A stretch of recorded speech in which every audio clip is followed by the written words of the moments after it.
चाहिए, ये आसमां भी आएगा जमीन पर, बस इरादों में जीत की गूंज चाहिए। जोरदार तालियों से अभिनंदन और स्वागत करें। मंच पे बैठे दिल्ली के शिक्षा मंत्री और उप मुख्यमंत्री श्री मनीष सिसोदिया जी, हमारे डायरेक्टर एजुकेशन, स्कूल की प्रिंसिपल, टीचर्स, इस मौके पे आए हुए हमारे सभी विधायकगण, सभी काउंसलर्स और हमारे बच्चों के जितने पेरेंट्स आए हुए हैं, सभी पेरेंट्स, सभी भाइयों बहनों, आप सब लोगों को मेरा नमस्कार, सबको मेरा प्रणाम। अभी मैं आपके स्कूल का राउंड लेके आया। आज जब इस कार्यक्रम के लिए मुझे बुलाया गया तो मैंने कहा कि मैं पहले स्कूल भी देखूंगा। बहुत शानदार स्कूल है कि नहीं है? पूरे देश भर में इस किस्म के सरकारी स्कूल देखने को नहीं मिलते। बहुत ही खूबसूरत स्कूल। पहले स्कूलों की दशा काफी खराब होती थी, टूटे फूटे स्कूल होते थे, टूटी फूटी दीवारें होती थी, डेस्क नहीं होते थे, बोर्ड ठीक से नहीं होते थे, सुविधाएं नहीं होती थी, माहौल बड़ा गंदा होता था। तो ना पढ़ने का मन करता था, ना पढ़ाने का मन करता था। अगर पढ़ाई नहीं होती थी तो हम कहते थे टीचर नहीं पढ़ा रहे। टीचर तो आज भी वही हैं, लेकिन वही टीचर आज बहुत शानदार पढ़ा रहे हैं, क्योंकि माहौल बदल गया। वही टीचर आज कमाल करके दिखा रहे हैं। हमारे बच्चों के आईआईटी में एडमिशन हो रहे हैं, डॉक्टरी में एडमिशन हो रहे हैं, वकालत में एडमिशन हो रहे हैं। वही टीचर, वही बच्चे, माहौल बदल गया। और आज आप ये स्कूल जो हैं हमारे दिल्ली के लोगों के लिए बहुत बड़े गर्व और शान की बात बनते जा रहे हैं। दुनिया भर से, देश भर से लोग आज अपने स्कूल देखने के लिए दिल्ली आते हैं। तो आज आपका स्कूल देख के भी मेरा मन बड़ा खुश हो गया। आज हम लोग यहाँ पे बच्चों के मिड डे मील के ड्राई राशन को वितरित करने का कार्यक्रम शुरू करने के लिए इकट्ठे हुए हैं।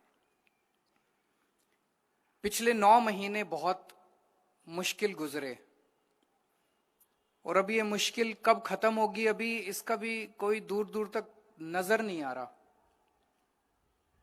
वैक्सीन तो कह रहे हैं आ गई दुनिया भर में, हमारे देश में भी उम्मीद है जल्दी आ जाएगी। और मैं उम्मीद करता हूं भगवान से कि इस वैक्सीन से समाधान निकल आए, ताकि फिर से जिंदगी पटरी पे आ जाए। लेकिन जब तक वैक्सीन नहीं आती, जब तक चीजें ठीक नहीं होती, तब तक अपने को हर चीज का कुछ ना कुछ समाधान तो निकालना पड़ेगा। और पिछले 9 महीने में जो सबसे ज्यादा परेशानी हुई वो बेचारे बच्चों को हुई। बच्चे कमरे में बंद होके नहीं रह सकते। बच्चों के अंदर एनर्जी होती है, ऊर्जा होती है, वो इधर उधर उछल कूद करना चाहते हैं, स्कूल जाना चाहते हैं, खेल कूद करना चाहते हैं। सब चीजों बंद करनी पड़ी। मतलब कभी जिंदगी में नहीं सोचा था कि बच्चे कंप्यूटर के और फोन के आगे बैठ के पढ़ाई किया करेंगे। पहले अगर बच्चा ज्यादा कंप्यूटर पे बैठ के कहता था तो माँ बाप कहते थे छोड़ दे कंप्यूटर, आंख खराब हो जाएगी।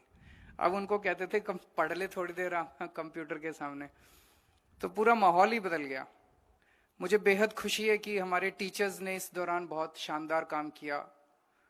जैसा अभी शिक्षा मंत्री जी ने बताया कि 94% बच्चे हमारे जो हैं वो ऑनलाइन क्लासेस के जरिए उनकी क्लासेस अभी भी चल रही हैं। इस दौरान मिड डे मील के लिए पहले हमने कोशिश की कि मिड डे मील का जो कॉरेस्पॉन्डिंग पैसा बनता है वो पेरेंट्स के अकाउंट में डाल दिया जाए, ताकि बच्चों को अच्छा भोजन मिलता रहे। फिर इधर उधर से कई पेरेंट्स ने कहा कि जी पैसा तो देते हैं लेकिन पैसा तो कहीं भी खर्च हो जाता है, इसकी जगह अगर सीधे राशन दे दिया जाए। तो आज वो राशन देने की प्रक्रिया शुरू की जा रही है कि हर बच्चे के मुताबिक जितना राशन बनता है उतना 6 महीने का राशन हर परिवार को दे दिया जाएगा, ताकि बच्चे का पौष्टिक आहार, उसमें किसी भी तरह की कमी नहीं आनी चाहिए। जब लॉकडाउन हुआ था वो सबसे मुश्किल दौर था। मुश्किल अभी भी है कोरोना के टाइम में, लेकिन अभी कम से कम थोड़ी जिंदगी चल पड़ी है। लॉकडाउन में तो सब कुछ बंद हो गया था। उस लॉकडाउन के दौरान लोगों की रोजी रोटी बंद हो गई, नौकरी बंद हो गई, दुकानें बंद थी, इंडस्ट्री बंद थी, नौकरियां चली गई, ना टैक्सी चलती थी, ना ऑटो चलते थे, बाजार बंद थे। ऐसे में गरीब आदमी कहां से पैसे लाए? और खास तौर से जो आदमी रोज कमाता है, रोज खाता है, उसके लिए तो खाने के लाले पड़ गए थे। वो दौर था जब सभी सरकारों के लिए परीक्षा का दौर था। कौन सरकार कितनी जिम्मेदार है, कौन सरकार इतने कठिन समय में अपने लोगों का ख्याल रखती है। और उस वक्त हमने पूरी कोशिश की कि हमारे लोगों को कम से कम खाने की दिक्कत नहीं होनी चाहिए। हम किसी को बहुत ज्यादा तो नहीं दे सकते, तो उस दौरान 10 लाख लोगों के लिए रोज खाना बनता था दिल्ली सरकार की तरफ से। स्कूलों में इंतजाम किया था, दिल्ली सरकार के जितने स्कूल थे, एमसीडी के स्कूल थे, वो भी खुलवा दिए, यहां भी बढ़ता था। 10 लाख लोगों को रोज लंच और डिनर खाना पका के सरकार खिलाती थी। और उसमें कोई ये नहीं था भी बीपीएल को कोई आ जाए, कोई आके, लंगर था एक तरह से, धर्म का काम था। कोई लाइन में लग जाए, कोई आके खाना खा ले। 10 लाख लोग खाना खाते थे और उसको तब तक चलाते रहे जब तक लाइनें लगनी बंद नहीं हो गई। जब लोगों ने आना बंद कर दिया तभी बंद किया हमने वो। हर महीने 3 महीने तक, 3 या 4 महीने तक 1 करोड़ लोगों को, दिल्ली के 1 करोड़ लोग मतलब दिल्ली की 2 करोड़ की आबादी है, 50% दिल्ली को हमने ड्राई राशन उनके घर उनको पहुंचाया था, राशन की दुकानों के जरिए। गेहूं, चावल, दाल और तेल, ये उनके, और मसाले। 1 करोड़ लोगों को हमने 3 महीने तक हर महीने उनको ड्राई राशन दिया था ताकि कोई भूख ना मरे। जितने बुजुर्ग हैं दिल्ली के, बुजुर्गों की पेंशन जो है वो डबल कर दी। अभी 2,500 रुपए महीना, हमने 5-5 हजार रुपए महीना पेंशन कर दी थी लॉकडाउन के पीरियड में। जितनी दिल्ली में विधवाएं हैं, सभी विधवाओं की पेंशन हमने डबल कर दी, 2,500 रुपए से 5,000 रुपए उस दौरान कर दी थी। जितने दिल्ली में मजदूर हैं, कंस्ट्रक्शन वर्कर हैं, उन लोगों को हमने जब तक लॉकडाउन का पीरियड चला, हर महीने हमने 5-5 हजार रुपए उनके अकाउंट में डलवा दिए, ताकि, क्योंकि कंस्ट्रक्शन तो खत्म हो गई थी उन दिनों में, कंस्ट्रक्शन तो चल नहीं रही थी। मजदूर बेचारे, जो दिहाड़ी मजदूर है, वो कहां से पैसा लाएगा। जितने दिल्ली के टैक्सी ड्राइवर हैं, ऑटो ड्राइवर हैं, सबके अकाउंट में हमने 5-5 हजार रुपए डलवा दिए। जब तक लॉकडाउन चला तब तक हमने 5-5 हजार रुपए हर महीने उनके अकाउंट में डलवा दिया। अभी गोवा से कुछ टैक्सी ड्राइवर आए हुए थे दिल्ली, तो वो उन्होंने मेरे ऑफिस में फोन किया कि हमें मुख्यमंत्री जी से मिलना है। तो दिल्ली के काम की तारीफ पूरे देश में होती है, तो जब दिल्ली कोई आता है तो कई बार अक्सर लोग फोन करते हैं कि हमें मुख्यमंत्री जी से मिलना है। मेरे पास टाइम हो तो वैसे ही मैं मिल लेता हूं, पता चलता है उनके राज्य में क्या चल रहा है, हमारे राज्य में क्या चल रहा है। तो मैंने उनको बुला लिया मिलने के लिए। योगेश उनमें से एक था जो उनको सबको टैक्सी ड्राइवर था, लेके आया था। उसने कहा जी मैं आपके स्कूल देखे, हम गोवा से आए हैं, कुछ काम था दिल्ली में, आपके स्कूल बड़े सुने थे, स्कूल देखे, अस्पताल देखे, बहुत शानदार हैं। उन्होंने कहा जी आपने टैक्सी ड्राइवर्स और ऑटो ड्राइवर्स के लिए जो काम किया किसी सरकार ने नहीं किया। मैंने कहा क्या काम किया? बोलो जी आपने कोरोना के टाइम में उनको 5-5 हजार रुपए महीना दिया। मुझे बड़ी खुशी हुई कि दिल्ली के ऑटो ड्राइवर और टैक्सी ड्राइवर्स को जो हमने 5-5 हजार दिए, उसकी चर्चा गोवा के अंदर भी हो रही है। गोवा के टैक्सी ड्राइवर भी इस बात की चर्चा कर रहे हैं कि दिल्ली सरकार ने उनके अकाउंट में 5-5 हजार रुपए डाले। बोले जी आज तक कोई ऐसी सरकार नहीं आई जो टैक्सी ड्राइवर के बारे में सोचे, ऑटो ड्राइवर के बारे में सोचे। फिर मैंने उनको बिठा के समझाया, हमने कहा हमने केवल कोरोना में नहीं किया, हमारी सरकार बनी थी ड्राइवरों को, टैक्सी ड्राइवर, ऑटो ड्राइवर वालों को सरकार से 100 काम पड़ते हैं, हर काम कराने के लिए रिश्वत देनी पड़ती थी। हमने कहा हमने सारे नियम कायदे कानून बदल दिए। अब अगर आपको जितने काम सरकार से कराने पड़ते हैं, अब हमारे ड्राइवरों को कोई रिश्वत नहीं देनी पड़ती, सब बदल दिया, क्योंकि अब ईमानदार सरकार आ गई है। अभी 4-5 दिन पहले मेरे पास एक टैक्सी ड्राइवर का एसएमएस आया, दिल्ली के टैक्सी ड्राइवर का। उसने लिखा, जी हमें कोरोना के टाइम में रोड टैक्स जो जमा कराना था, रोड टैक्स जमा नहीं करा पाए, पैसे नहीं थे, अब उस पर पेनल्टी लग रही है, ये पेनल्टी माफ करा दो। हमने 24 घंटे के अंदर ऑर्डर पास करके उनकी पेनल्टी माफ करा दी। मुझे लगता है शायद ये अपने आप में एक अलग मिसाल होगी कि कोई टैक्सी ड्राइवर अपने राज्य के मुख्यमंत्री को एसएमएस कर सकता है, उस राज्य का मुख्यमंत्री टैक्सी ड्राइवर का एसएमएस पढ़ता है और उसके ऊपर 24 घंटे के अंदर पूरे राज्य के लिए ऑर्डर भी हो जाता है। वो केवल इसीलिए क्योंकि ये आम आदमी की सरकार है, आम लोगों की सरकार है। हम आम आदमी से जुड़े हुए हैं, हमें पता है कि दिल्ली के किस तबके को किस किस्म की कहां परेशानियां हो रही है, और जैसे ही हमें पता चलता है कहीं किसी भी जगह लोगों को परेशानी हो रही है, तुरंत आपकी सरकार आपके लिए काम करती है। आज यहां जितने लोग आए हुए हैं और पूरे दिल्ली के सभी पेरेंट्स को मैं कहना चाहूंगा कि ये वक्त बड़े मुश्किल दौर है, और खास तौर से बच्चों के लिए तो बहुत मुश्किल है। आप लोगों को बच्चे इस दौर में काफी परेशान भी कर रहे होंगे अपने अपने घर में।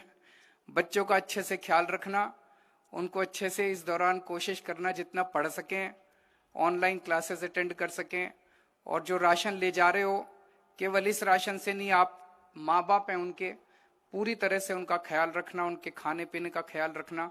और मैं उम्मीद करता हूं कि जल्द से जल्द हमारी वैक्सीन आएगी और इस कोरोना काल से हम लोगों को मुक्ति मिलेगी।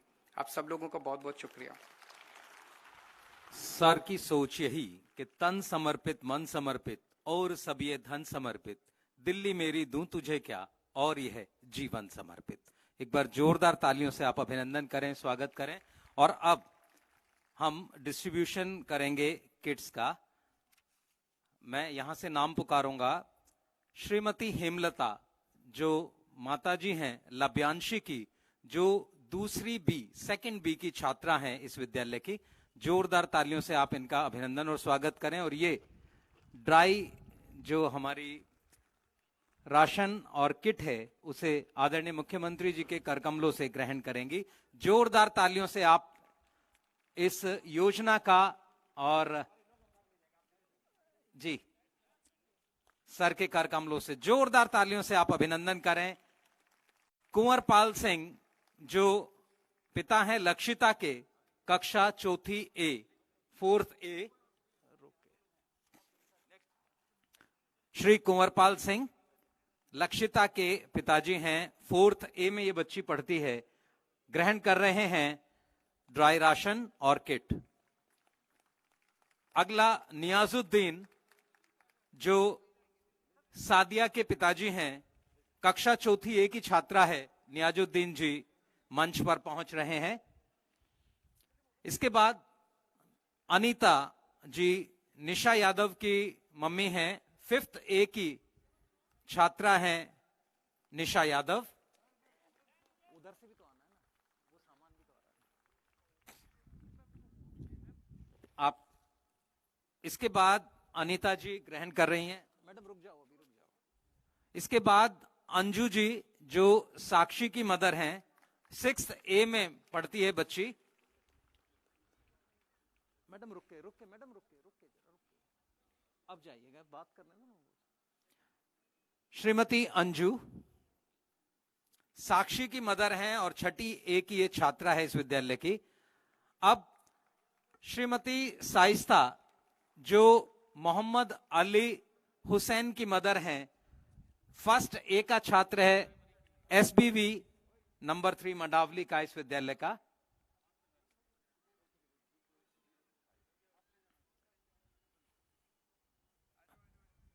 साइस्ता मैडम मोहम्मद अली हुसैन की मदर, 1st A का छात्र है सर्वोदय बाल विद्यालय का।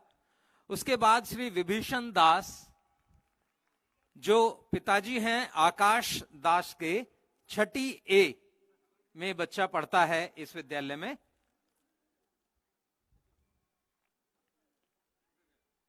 विभीषण दास। अगले सुनीता कनौजिया जी, श्रीमती सुनीता कनौजिया, जो माताजी हैं हिमांशु कनौजिया की, 6th ए का स्टूडेंट है इस विद्यालय से। जोरदार ताली आप बजाते रहिए, शामिल रहिए इस कार्यक्रम में।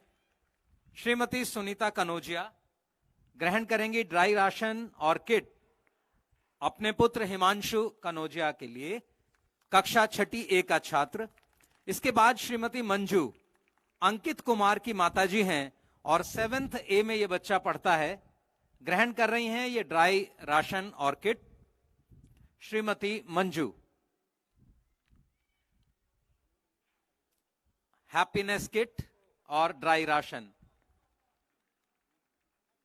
आदरणीय मुख्यमंत्री जी, आदरणीय उप मुख्यमंत्री जी एवं शिक्षा निदेशक महोदय, और आप सब जोरदार तालियों से शामिल रहें।